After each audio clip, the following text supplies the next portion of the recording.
क्यों होता, पाप होता क्यों है? ईश्वर के प्रति आस्था और निष्ठा के अभाव के कारण इस पाप से यदि बचना चाहते हो तो मन और बुद्धि को निरंतर ईश्वर के चरणों में लगाओ। ज्ञान पढ़ना या सुनना तो अहम की भावना या तर्क की भावना से नहीं, दृढ़ आस्था और समर्पण की भावना के साथ, अर्थात मन को तर्क और शंका रहित बनाकर सुनो। ईश्वर का आश्रय लो तो चिंता, शरीर, संसार, दुख और सुख, लाभ और हानि की मत करो। व्यास जी ने कहा है, ईश्वर के एक ही स्वरूप का बार बार चिंतन करो। मन को प्रभु के स्वरूप में स्थिर करो। एक ही स्वरूप पर चित्त स्थिर रखने से मन स्थिर होता है, बुद्धि स्थिर होती है, मन शुद्ध होता है। उस ईश्वर, एक ही ईश्वर को मनुष्य अलग अलग अनेक नामों से पुकारता है, फिर भी ईश्वर तो एक ही है। अतः बुद्धि को अनेकों नामों की ओर ले जाकर भटकने न दो।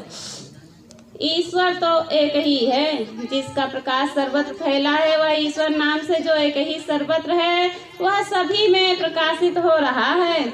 सूर्य के रूप में दिखाई देता है, तब भी उस सूर्य का प्रकाश तो उसी का है। चंद्रमा के रूप में दिखाई देता है, तब भी वह चांद कहलाते हुए भी उसके प्रकाश में वह ईश्वर ही प्रकाशित होता है। आकाश में चमकती हुई बिजली जो पल भर भी चमक जाती है तो सुदूर तक अपना प्रकाश विकीर्ण कर देती है, पर ये भी शक्ति, गति, ध्वनि और प्रकाश उस ईश्वर के ही तो हैं। अग्नि रूप में संसार में स्थित प्राणियों में आत्मा रूप में स्थित वह परमात्मा ही तो प्रकाशित हो रहा है। पर अग्नि की लौ के समझ जैसा जिस रंग का शीशा कर दो वह उसी रंग का प्रकाश दिखाता है, फिर भी उस अग्नि का रूप नहीं बदल जाता। प्राणी मात्र का मन और बुद्धि जैसा उसकी शिक्षा, दीक्षा और संस्कारों के आधार पर जैसा दृष्टिकोण देते हैं, वह उसे वैसा ही देखता और उसी रूप में पहचानता है। अध्याय 9। जगत असत्य, परमात्मा ही सत्य है। परमात्मा सत्य, जगत असत्य है, फिर भी यह जगत उस सत्य रूप ईश्वर के कारण ही सत्य सा ही लगता है। जो सत्य को पहचानता है वह जगत के असत्य से दूर रहता है। यह भाव ही निष्प्रदा का, जिस तरह श्री राम राज्याभिषेक होने का अवसर आने पर ही भी निष्प्रिय थे, वनवास जाते समय भी उसी भाव में थे। श्री कृष्ण सर्वत्र निष्प्रय भाव में ही दिखाई देते हैं। गोकुल छोड़कर मथुरा आते समय भी जब सभी गोपियां दुखी और भाव विहल थी, पर वे माता यशोदा, बाबा नंद, राधा और गोपियों सभी की ओर से निष्प्रय थे, तभी तो जगत के कल्याणार्थ निष्प्रयता का भाव रखते हुए युद्ध करने का उपदेश वे अर्जुन को देते हैं। युद्ध जीतने के पश्चात भी उन्हें हस्तिनापुर का राज्य स्वयं लेने की स्पृहा नहीं थी। जिसका उस राज्य पर अधिकार था उसे सौंप कर वे द्वारिका वापिस चले गए थे। कहा जाता है कि उनकी 16,000 रानियां थी, पर उनकी ओर से वे भी निष्प्रही थी, तभी तो पूरे जीवन में वे पांडवों के साथ ही रहे। गांधारी ने श्राप दिया तब भी उन पर इसका कोई प्रभाव नहीं था। अपने कल्याण के पूर्व यदुवंशियों और भोगवंशियों का उन्हें विनाश ही करना था, तो उनका विनाश करके ही कल्याण किया। हनुमान जी की भौतिकता में भी राम थे। इसी तरह भगवान राम का लंका के राजा रावण से युद्ध करने का प्रयोजन लंका का राज्य प्राप्त करना नहीं था, सीता को वापस पाना था। फिर भी जब रावण मारा गया, युद्ध में विजय पाई, तब लंका का राज्य तो उन्हीं का था, किंतु रावण के भाई विभीषण को वहां का राज्य वापस देकर वह निष्प्रिय भाव से ही अयोध्या वापस आ गए। निष्प्रिय भाव ही था हनुमान जी का। जब अयोध्या में राज्याभिषेक के समय सभी वानरों को कुछ न कुछ उपहार दिया गया था, पर हनुमान जी को कुछ भी नहीं मिला। तब भी उसी निष्क्रिय भाव से बैठे रहे थे। उन्हें इस बात पर कोई भी दुख का भाव नहीं था कि उन्हें राम ने कुछ भी नहीं दिया है। जब सीता जी ने राम से कहा था कि हनुमान जी को उन्होंने कुछ भी नहीं दिया, तब सीता को राम ने उत्तर दिया था, इसे देने के लिए मेरे पास बचा ही क्या है, इसने तो मुझे ही पा लिया। सीता ने माणिक मुक्ता माल हनुमान को दी। तब हनुमान जी ने उसके एक एक दाने को तोड़कर देखा और सभी फेंक दिए। यह उनकी निष्क्रियता थी। उन्हें मुक्ता माल के मूल्य से कोई प्रयोजन नहीं था। प्रयोजन उनके जीवन का राम ही थे। जब जहाँ राम नहीं थे, वह वस्तु उनके लिए अर्थहीन थी। उन्होंने यही कहा था कि मैं इनमें अपने राम को खोज रहा था, पर इनमें तो राम है ही नहीं। फिर मैं इनका क्या करता। सत असत्य का अंतर पहचानने वाला जो भी असत्य दिखता है, उसकी कामना नहीं करता, इसलिए उस ओर से वह निष्क्रिय ही रहता है। जो सत्य है वह कभी नष्ट नहीं होता, असत्य नष्ट हो जाता है। फिर नश्वर की कामना करते हुए उसकी प्राप्ति और संग्रह की चेष्टा में लगे रहने पर भी कुछ हाथ नहीं आता। अतः उसे पाने और उसका ही संग्रह करने में प्रयत्नशील रहो, जो कभी नष्ट नहीं होगा और सदा सर्वदा प्रत्येक जन्म में तुम्हारे साथ रहेगा। श्रीमद् भागवत कथा। श्रीमद् भागवत का मुख्य विषय भक्ति ही है। इसकी कथाओं का उद्देश्य भी प्राणी मात्र के अंतर की सोई हुई भक्ति भावना को जगाना है। प्राणी जो जगत और जगत की इच्छाओं की पूर्ति और प्राप्ति की कामना में लगा रहता है, फिर भी क्षीण और क्षय और अंतिम रूप से नाश को ही प्राप्त हो जाता है। उसे अपने ही अंदर और बाहर सर्वत्र प्रत्येक वस्तु में जब उस ईश्वर की उपस्थिति का आभास और प्रीति हो जाती है, तब अन्य किसी और मन जाता ही नहीं। किंतु जो मूर्ख और अज्ञानी है, उन्हें तो किसी वस्तु की पहचान ही नहीं है, तब वे क्या जाने ईश्वर और जीव का अंतर, जी और जगत का अंतर। इसलिए तो आवश्यकता है ज्ञान की। ज्ञान प्राप्ति में भी महत्ता है श्रवण और ग्रहण की। यदि भली भांति श्रवण किया नहीं होगा, तो ग्रहण भी नहीं होगा। श्रीमद् भागवत कथा में ईश्वर की विभिन्न लीलाओं का वर्णन है। उन लीलाओं को जब सुनते हैं, तब मन उन लीलाओं को सुनने में रम जाता है। जब मन उन लीलाओं को सुनने में रम जाता है, तब उनका दर्शन पाने का भी उत्कट लालसा जाग उठती है। जो लीलाधारी हैं, उनकी यह जगत लीला है। वे लीला करते रहते और समेटते रहते हैं। उनकी लीला के हर रूप में आनंद है। उसे सुनने और सुनकर और भी सुनने की जिज्ञासा बढ़े हैं, तो उनकी निकटता का अवसर बढ़ता है। वह क्षण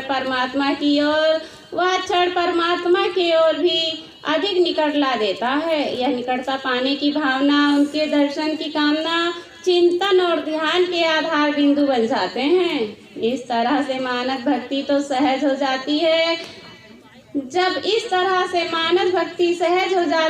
मानव भक्ति जाग जाती है, तब उस सत्य रूप ईश्वर की खोज भी और भी बढ़ जाती है। जो जिसे प्रिय होता है, वह उसकी प्रसन्नता के लिए अपना सर्वस्व समर्पित करने और सभी उसके अनुसार ही करने को तत्पर हो जाते हैं। मन स्थित सत्य स्वरूप ईश्वर में स्थिर हो जाए, तो स्थित मन में से योगी की होती है। मन का योगी तन से उन्हीं का होता जाता है और उनके लिए हर कर्म करना सहज लगता है। तभी तो मनुष्य कर्म योगी हो पाता है। भक्ति निष्काम होकर भक्ति होती है। प्राप्ति की कामना से की गई भक्ति ठहरती नहीं, रूप बदलती रहती है। गोपियों का भगवान श्री कृष्ण से निश्चल प्रेम। दुख की स्थिति में मन उद्वेग रहित रहे और दुख पाकर मन स्पृह रहित हो वह स्थित प्रज्ञ की होती है। भक्ति कुछ पाने या खोने का आधार लेकर नहीं करता। नारद जी को अधिकतर यह विचार आता रहता है कि भला गोपियों में ऐसा क्या है जिस कारण से कृष्ण उनसे इतना प्यार करते हैं और उनकी निरंतर प्रशंसा करते और उनको याद किया करते हैं। ओम शिव हरि।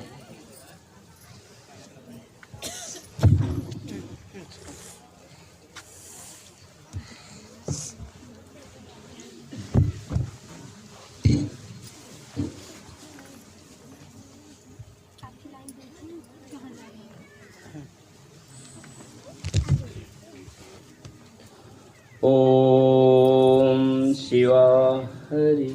गोपियों का भगवान श्री कृष्ण निश्चल प्रेम। दुख की स्थिति में मन उद्वेग रहित रहे और सुख पाकर मन स्पृह रहित हो, वह स्थिति स्थित प्रयत्न की होती है। भक्ति कुछ पाने या खोने का आधार लेकर नहीं करता। नारद जी को अधिकार यह विचार आता रहता था कि भला गोपियों में ऐसा क्या है जिस कारण से कृष्ण उनसे इतना प्यार करते हैं और उनकी निरंतर प्रशंसा करते और उनको याद किया करते हैं। कृष्ण जो अंतर्यामी हैं, हर मन की बात जानने वाले हैं, वे अपने भक्त की शंका का निवारण करते, भक्ति भावना को शुद्ध करते ही रहते हैं। अतः उन्होंने एक दिन लीला रची, अपनी बीमारी की। नारद जी जब मिलने आए, रुक्मिणी जी ने कहा, कृष्ण के मस्तक में भयंकर पीड़ा है। आज उन्होंने सबको मिलना स्वीकार कर दिया है, केवल आप अंदर जा सकते हैं। नारद जी ने अंदर जाकर कृष्ण को मस्तक की पीड़ा से छटपटाते देखकर तो पूछा, आप तो सब कुछ जानते ही हैं, तब दवा बताइए तो मैं ला कर दूं जिससे आपके मस्तक की पीड़ा दूर हो सके। कृष्ण ने कहा, मुझे अपने भक्तों की चरण रज चाहिए। नारद जी ने कहा, इसमें क्या कठिनाई है, मैं अभी ला कर देता हूँ। और यह कहकर वे चले गए। कुछ समय पश्चात लौटने पर किसके पूछने पर कि कहो नारद, क्या मेरे भक्त की चरण रज लाए? नारद जी ने कहा, नहीं, अभी देवी देवताओं ऋषि मुनियों ने यह कहकर कि उन्हें अपनी चरण रज कृष्ण के मस्तक पर लगाने के लिए देकर क्या नरक में जाना है, इनकार कर दिया। कृष्ण जी ने कहा, नारद, अब तुम वृंदावन जाकर मेरी गोपियों से कहना कि मेरे कृष्ण के मस्तक में पीड़ा है, मुझे उनकी चरण रज चाहिए। नारद जी वृंदावन पहुंचे। उन्हें देखते ही गोपियां कृष्ण का हाल जानने के लिए व्याकुल हो उठी और कहने लगी, हमें जल्दी से बताओ हमारे कृष्ण कैसे हैं? नारद ने कहा, कृष्ण के मस्तक में भयंकर पीड़ा है, उन्हें तुम्हारे चरण रज चाहिए। गोपियों ने सुनते ही अपने पांवों को बालू में रगड़ना आरंभ कर दिया। यह देखकर नारद ने कहा, यह क्या कर रही हो? पागल तो नहीं हो गई हो? अपनी चरण रज देकर क्या नारद का नरक जाना चाहती हो? गोपियों ने कहा, तुम इसकी चिंता न करो, हम नरक जाएं या स्वर्ग, हमारे कृष्ण के मस्तक की पीड़ा दूर हो जाए, हमें हमारे हाल पर छोड़ दो और इसे ले जाकर तत्काल लगाओ। नारद जी उस रहस्य को समझ गए जिस कारण से कृष्ण को गोपियाँ इतनी प्रिय थी, जो नरक और स्वर्ग की कामना से नहीं विशुद्ध प्रीति करती थी कृष्ण से, ऋषि पत्नियों की निष्काम भक्ति। इसी प्रकार से एक बार कृष्ण बलराम ग्वाल बालों के साथ गौवे चरा रहे थे कि ग्वाल बालों को भूख लगी तो उन्होंने किससे भोजन मांगा। कृष्ण ने कहा, जाओ, थोड़ी दूर पर कुछ ऋषि तपस्या कर रहे हैं, उनसे कहना कि कृष्ण और बलराम भूखे हैं, उन्होंने भोजन मांगा है। थोड़ी देर बाद ही वे ग्वाले वापस आ गए। कृष्ण ने पूछा, कहो भोजन मिला? ग्वालों ने कहा, नहीं, उन्होंने उत्तर नहीं दिया। क्योंकि वे स्वर्ग की कामना में यज्ञ कर रहे थे। कृष्ण ने कहा, अब तुम लोग ऋषि पत्नियों के पास जाकर कहना कि कृष्ण और बलराम भूखे हैं, उन्होंने भोजन मांगा है। ऋषियों ने ऋषि पत्नियों से जाकर यही कहा, कृष्ण और बलराम भूखे हैं, उन्हें भोजन चाहिए। इतना सुनना था कि वे ऋषि पत्नियां जिन्हें यज्ञ करने का अधिकार नहीं था, पर हृदय में सच्ची निष्काम भक्ति भावना थी। उन्हें तो जैसे जन्म जन्मांतर से कृष्ण के दर्शन की आकांक्षा थी। उन्होंने जब से सुना था कि कृष्ण ने धरा पर जन्म लिया है, तब से वे आस लगाए बैठी थी उनके दर्शन की। फिर वह शुभ अवसर मिल गया था, तब उन्हें चिंता कहाँ करनी थी कि यह भोजन उनके पतियों के लिए है या वे उन्हें भगवान को दें। वे तो तुरंत ही सारा भोजन समेटकर पोटली लेकर चल पड़ी। भोजन कृष्ण बलराम के लिए लेकर जब वे कृष्ण के पास पहुंची, तब भाव विभोर हो गई। जिसने एक बार कृष्ण का दर्शन पा लिया, वह लौट कर फिर संसार में नहीं आता। यही दशा ऋषि पत्नियों की हुई। कृष्ण ने उन्हें वापस लौट जाने को कहा, पर वे कहने लगी, अब हमें कहाँ जाना है। उस ऋषियों का जब यज्ञ समाप्त हुआ और उन्हें अपनी पत्नियों के विषय में पता चला, वे भी तत्काल वहीं पहुंचे। पर जो स्वर्ग की कामना से यज्ञ कर रहे थे और जिनका विश्वास था कि यज्ञ पूरा होने के पहले बोलने से यज्ञ खंडित हो जाएगा और वे स्वर्ग नहीं प्राप्त कर पाएंगे, जब स्वयं ही अवसर चूक गए थे, स्वर्ग और नरक की जो सत्य रूप में परिभाषा है, नहीं जानता कि वह वास्तविक स्वर्ग कहाँ है। उनको यज्ञ करने मात्र से स्वर्ग कहाँ मिलता है। स्वर्ग तो उनके द्वार पर खड़ा था, पर वे पहचाने ही नहीं। स्वर्ग तो स्वयं भगवान के चरणों में ही है। अतः यज्ञ, पूजा, भक्ति, व्रत आदि जो भी करो, किसी भौतिक जगत की उपलब्धि की कामना लेकर नहीं, शुद्ध भक्ति भावना से मात्र ईश्वर प्राप्ति के लिए ही करो। स्वर्ग तो स्वयं उन्हीं के चरणों में है। ओम शिवा हरि। अध्याय 10। आत्मदान ही पिंडदान। हर व्यक्ति को संतान रूप में पुत्र की अपेक्षा रहती है, क्योंकि यह विश्वास होता है कि यदि पुत्र नहीं होगा तो चिता को अग्नि कौन देगा, पिंडदान कौन देगा आदि ये व्यथाएं उन्हें चिंतित करती रहती हैं और इस तरह से हर क्षण तृष्णाएं बढ़ती ही रहती हैं। पर क्या यह सत्य है कि पुत्र की चिता को अग्नि दे, तभी पिता को सद्गति प्राप्त हो सकती है? हमारे वेद, उपनिषदों, गीता आदि में कहीं भी इस प्रकार से पुत्र का ही पिता माता की चिता को अग्नि देना आवश्यक नहीं बताया गया है। यह भी सत्य है कि यह विषय ज्ञान से संबंधित इतना महत्वपूर्ण है भी नहीं कि हमारे वेद, उपनिषदों अथवा गीता में श्री कृष्ण को यह बताना आवश्यक होता। वेद, उपनिषद, गीता आदि सभी धर्म शास्त्रों ने मनुष्य को अपने सत्कर्मों को ही सद्गति प्राप्त करने का रास्ता बताया है। यदि मरने वाला व्यक्ति चोर, डाकू या हत्यारा या विलासी व्यसनी और शराबी व्यक्ति है और उसे उसका पुत्र अग्नि देता है, तो क्या वह मोक्ष प्राप्त करेगा? सद्गति प्राप्त करना तो मोक्ष प्राप्त करने से ही संभव है।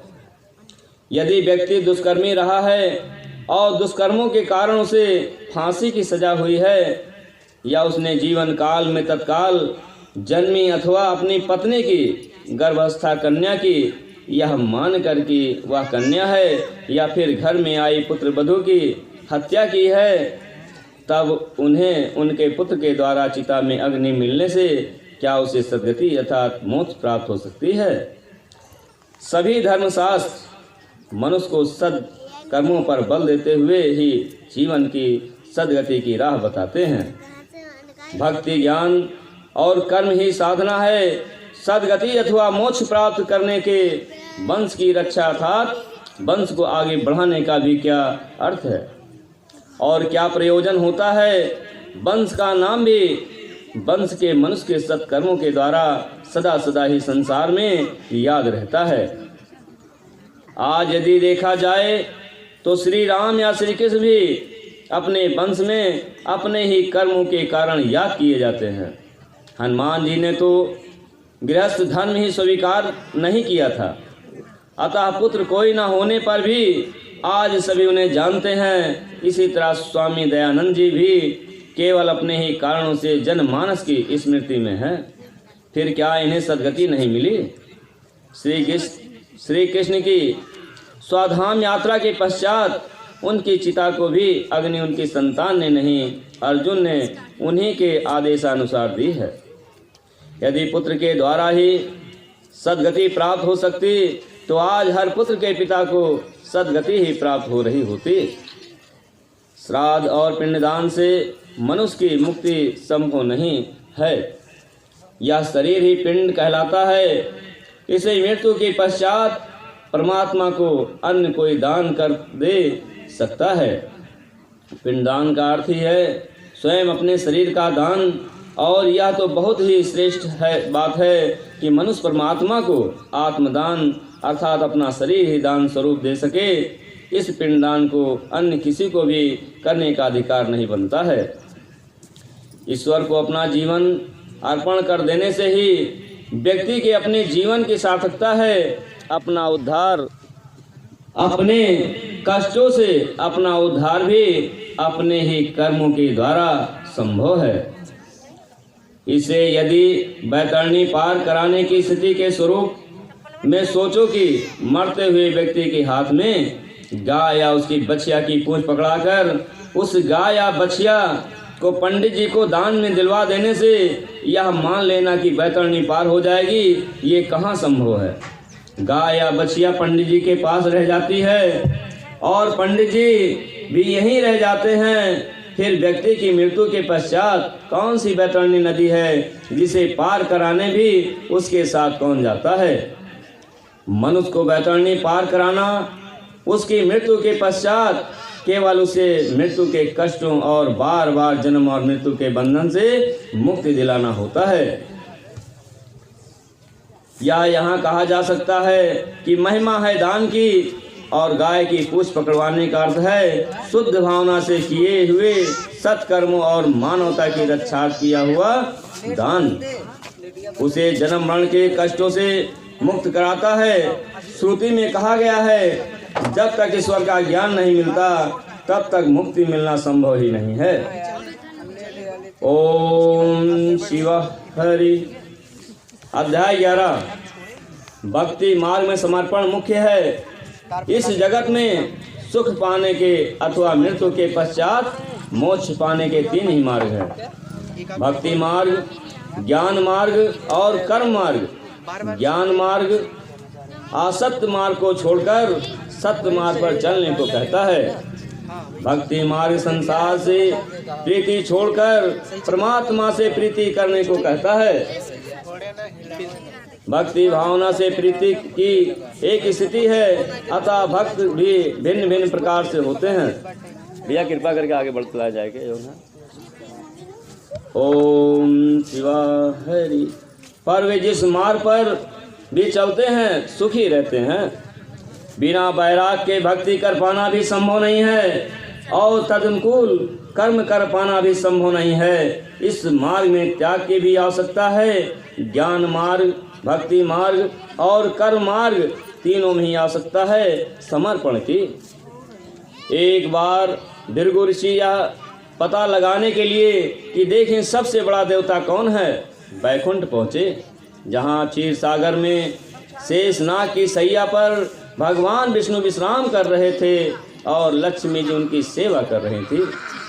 भृगु ऋषि को लगा भगवान विष्णु ने उनका यथोचित सम्मान नहीं किया, अतः उन्होंने उनके सीने पर लाश से प्रहार किया। परंतु भगवान विष्णु मुस्कुरा दिए और कहने लगे, कहिए आपके पाँव में चोट तो नहीं लगी, क्योंकि मेरी छाती अत्यंत कठोर है। लक्ष्मी जी को बुरा लगा। वे कहने लगी, यह परीक्षा का कौन सा तरीका है, मैं अब ब्राह्मणों के घर नहीं जाऊंगी। जो धर्म का संपूर्ण रूप होता है वही पूजा के योग होता है। भगवान जिनके द्वारा सभी कुछ संभव है और जो मनुष्य की सारी वृत्तियों का केंद्र भी है, फिर भी सभी कुछ से मुक्त है, किंतु मनुष्य उन्हीं से सब कुछ पाकर जो जितना कुछ जिस रूप में पाता है मदोन्नत हो जाता है, केवल इसलिए क्योंकि भक्ति ज्ञान और वैराग की भावना मनुष्य में नहीं है। भगवान इसलिए सर्वगुण संपन्न हैं क्योंकि उनमें जो कुछ है वह वास्तव में गुण है। मनुष्य में वही सब कुछ होते हुए भी वह अवगुण हो जाता है। इस कथा से भगवान का विवेक स्पष्ट होता है, किंतु मनुष्य में विवेक का अभाव है और इसलिए जब विवेक छूट जाता है तब भी बहुत से अपराध हो जाते हैं। अतः यदि भक्ति करना हो तो भक्त के गुण समझो और उन्हें धारण करो। भक्ति कभी विवेक नहीं खोते, भक्त कभी विवेक नहीं खोते, वे स्थितियों में ही उचित रास्ता खोज लेते हैं। भगवान में ही चित्त रमाए रखने से प्रयास से चित्त का विकास होता है।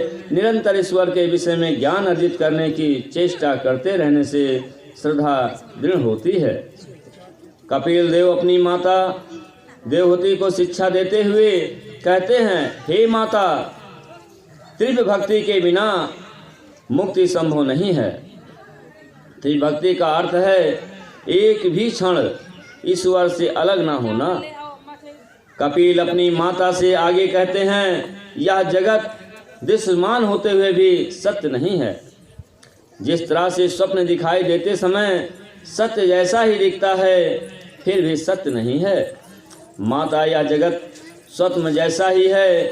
स्वप्न देखकर उस स्वप्न में मुग्ध होकर निरंतर सोए रहने की चेष्टा मनुष्य को यथार्थ से दूर रखती है और जब वह जागता है तब उस स्वप्न के लुप्त हो जाने का दुख भोगना ही पड़े। इसके लिए जागते रहकर ही ईश्वर का ध्यान करो और उसे पहचानो।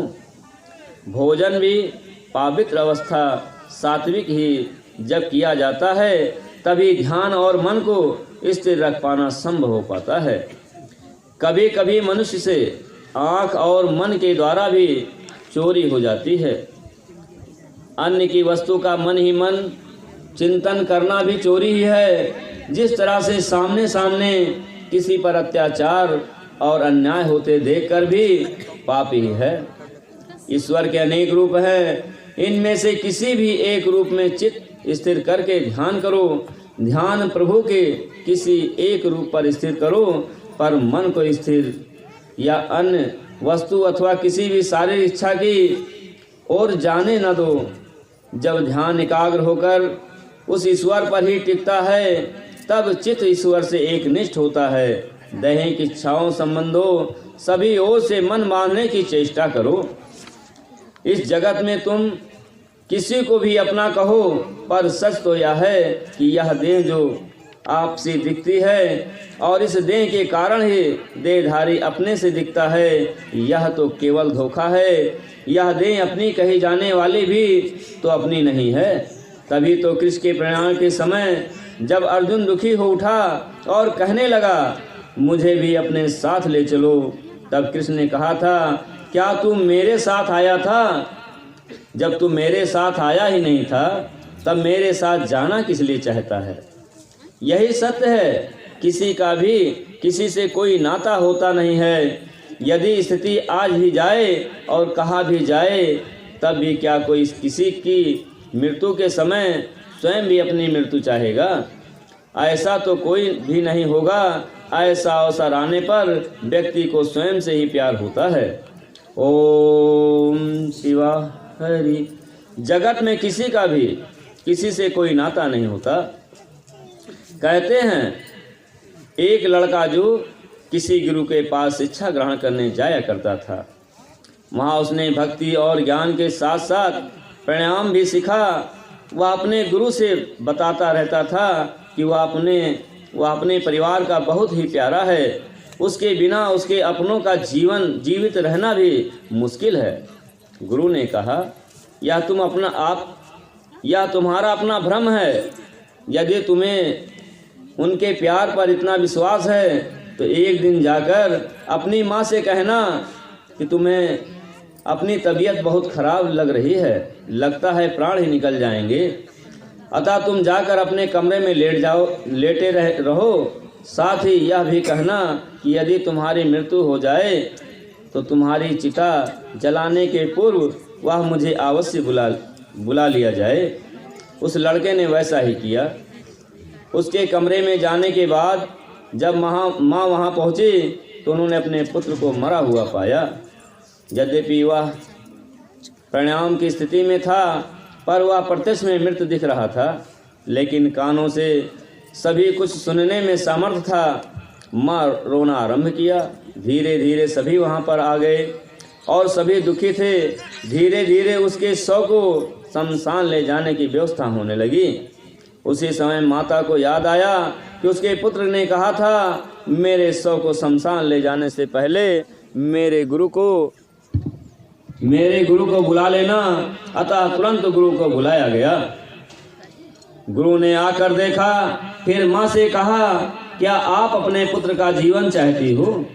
माँ ने कहा, हाँ, ऐसा ही उपाय कीजिए जिससे यह शीघ्र ही जीवित हो जाए, नहीं तो मैं इसकी शोक में मर जाऊंगी। गुरु ने कहा, यह एक पुड़िया है, इसे आप खा लीजिए। इससे आपकी तो मृत्यु हो जाएगी, पर आपका पुत्र जीवित हो जाएगा।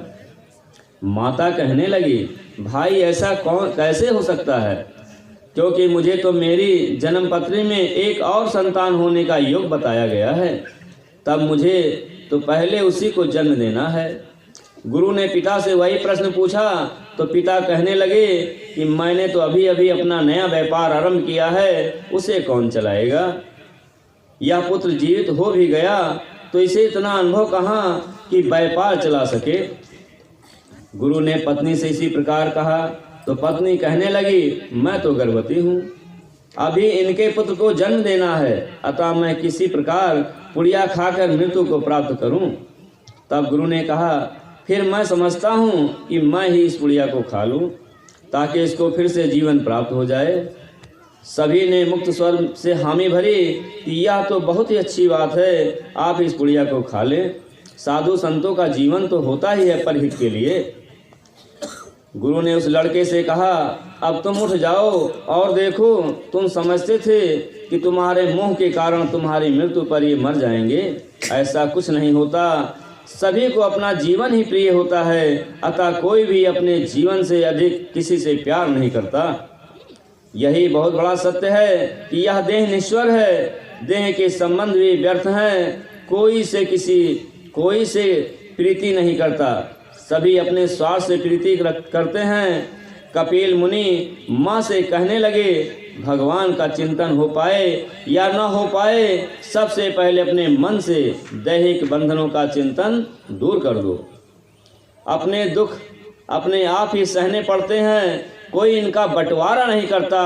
सत्य से मन मोड़ो, सत्य से मन ना मोड़ो, जो सत्य है वही रहेगा, जो असत्य है वह नष्ट होगा ही। अतः जो नश्वर है उसकी चिंता ही न करो।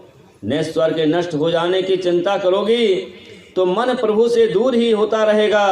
प्रभु से मन दूर होने से केवल दुख ही मिलता है, सुख नहीं।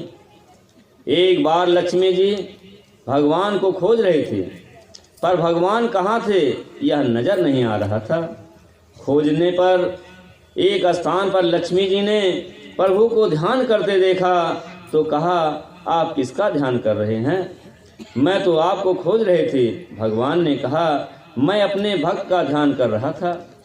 तभी नारद जी वहाँ आ गए, कहने लगे, भक्त आपका ध्यान करते हैं, आप स्वयं भक्त का ध्यान कर रहे हैं, क्या भक्त आपसे श्रेष्ठ है? तो भगवान ने कहा, जगत में सबसे बड़ा कौन है? नारद ने कहा, पृथ्वी। भगवान ने कहा, पृथ्वी तो शेषनाग के मस्तक पर टिकी है। नारद ने कहा, तो शेषनाग श्रेष्ठ है।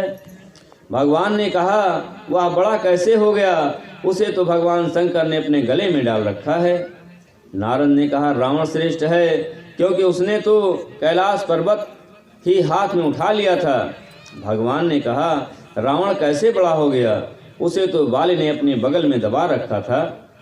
नारद ने कहा, बाली बड़ा है। भगवान ने कहा, बाली भी कैसे बड़ा हो गया? उसे तो राम ने मार दिया था।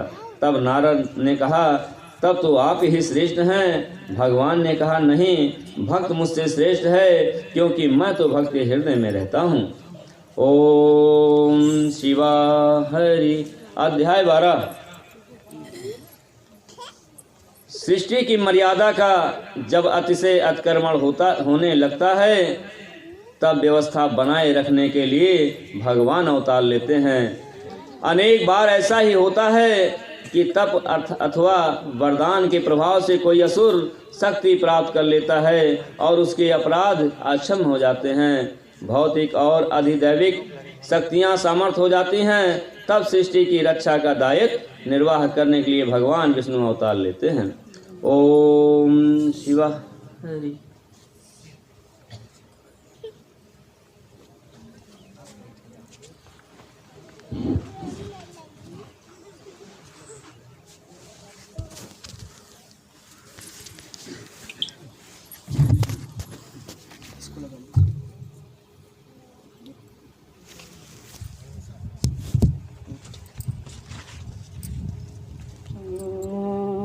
शिवा हरि। परम पूज्य बाबा जी की, श्री की चेतनाकार देवी माँ की, देवकी नंदन कृष्ण भगवान की, भगवान श्री रामचंद्र की, पूज्य हनुमान जी की, परम पूज्य बाबा जी की। ओम शिवा हरि। भगवान ने काम को मारने के लिए एक ही अवतार लिया, अर्थात रावण और कुंभकर्ण के संहार के लिए श्री राम रूप में अवतार लिया। क्रोध को मारने के लिए शिशुपाल वध किया श्री कृष्ण के द्वारा, किंतु लोभ को मारने के लिए वराह और नरसिंह अवतार लिया। काम और क्रोध को मारने के लिए एक एक अवतार ही लेना पड़ा, किंतु लोभ को मारने के लिए 2 अवतार लेने पड़े। इससे व्रत यह पता चलता है कि लोभ को परास्त कर पाना ही कठिन है। सत्य कर्म में विघ्न करता लोभ है, अतः संतोष भी के द्वारा उसे मारना चाहिए। लोभ संतोष से मारा जा सकता है, अतः स्वभाव संतोष का डालो।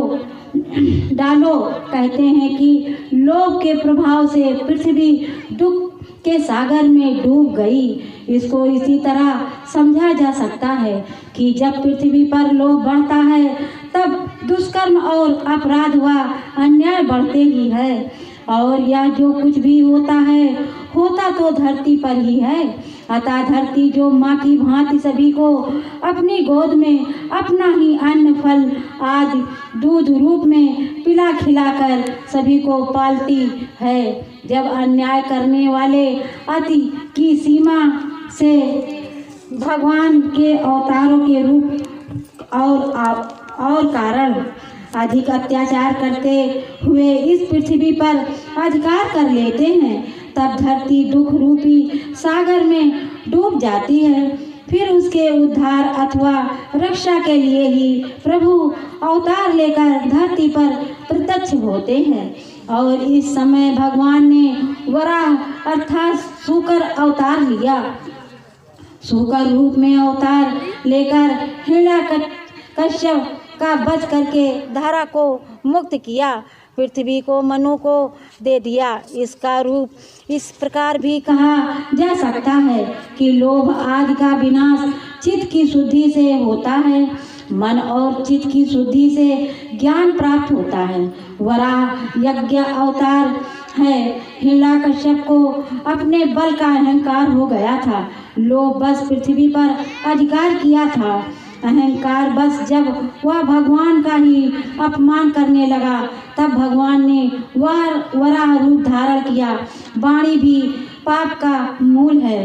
मनुष्य की अज्ञानता ही वह मूल कारण है, जिससे मनुष्य काम क्रोध लोभ अहंकार स्वार्थ आदि का मूर्त रूप बनकर ही रह जाता है। वह सोचता ही नहीं कि वह कुछ ऐसा भी कर रहा है जिससे स्वयं उसका अपना ही अंत हो सकता है। ध्यान या तप वास्तविक रूप करना तभी सफल है जब मनुष्य अपनी दुर्बलताओं पर नियंत्रण पाले।